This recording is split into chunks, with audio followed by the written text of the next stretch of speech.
Today we're working on Chapter 5, Section 2, which is Relations and Functions. So title your notes. And then we've got a few notes to take here. First of all, a relation is a set of ordered pairs. Next is the domain, which is the set of first coordinates of the ordered pair. And last, the range is the set of second coordinates of the ordered pair. So here's my example at the bottom.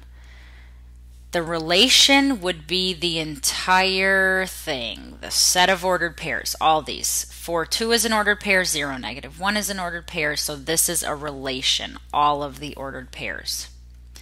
If we were to talk about the domain is the first coordinate of the ordered pair, so 4 and 0.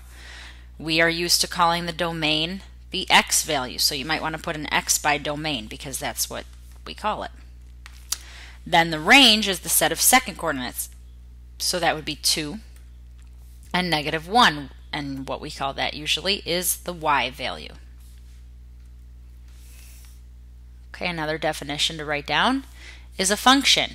A function is a relation that assigns exactly one value in the range to each value in the domain. It's a little bit confusing, but all it means is that none of the x values repeat.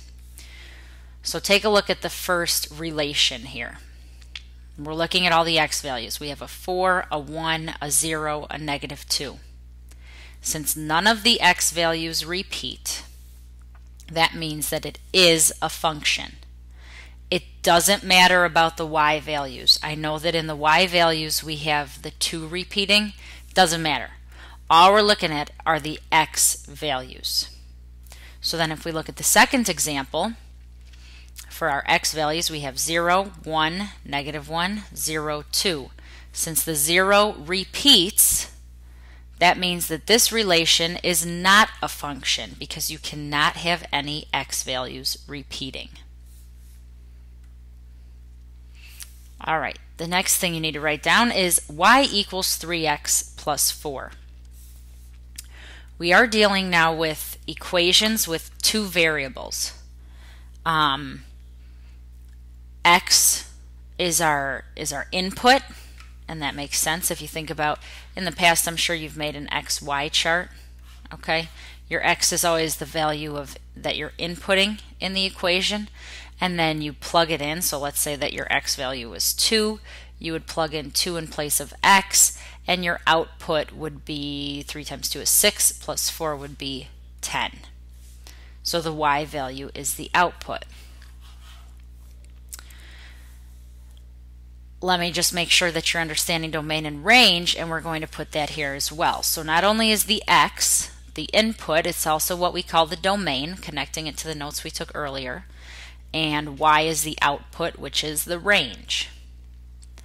Now this you might be used to seeing. Maybe you've seen this before, maybe you haven't, but this is pretty common in algebra. What we're doing now though is we are working with functions. So we are no longer using y. What we're using is what looks like this. It's called a function notation, and in place of y, we're using f parentheses x. The way that you would say that is f of x. F of x. It's a function of x. So now the x value is still your input, it's still the domain, but instead of using y, we're using f of x, which is the output and the range. So let's take a look at how you would do this. You would treat this just as if it were a y. Don't let that confuse you. So here we have, it says find the range of the function for the domain, -2, 0, 5. And here's our function notation, f of x equals x minus 6. Remember that the domain is the x value. So what I'm doing is I'm doing 3 separate problems here. First I'm going to see, well, what if x is -2? Then what if x is 0? And last, what if x is 5? So all I did here was I plugged in the -2 in place of x. Notice I did not plug in a -2 here.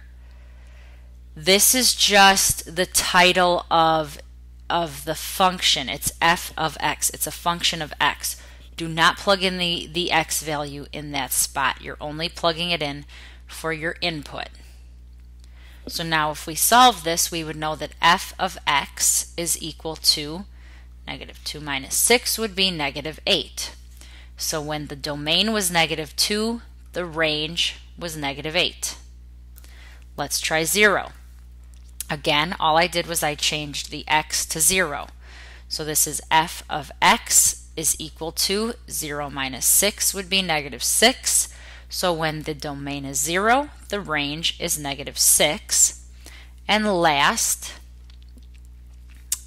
I changed the x to a 5.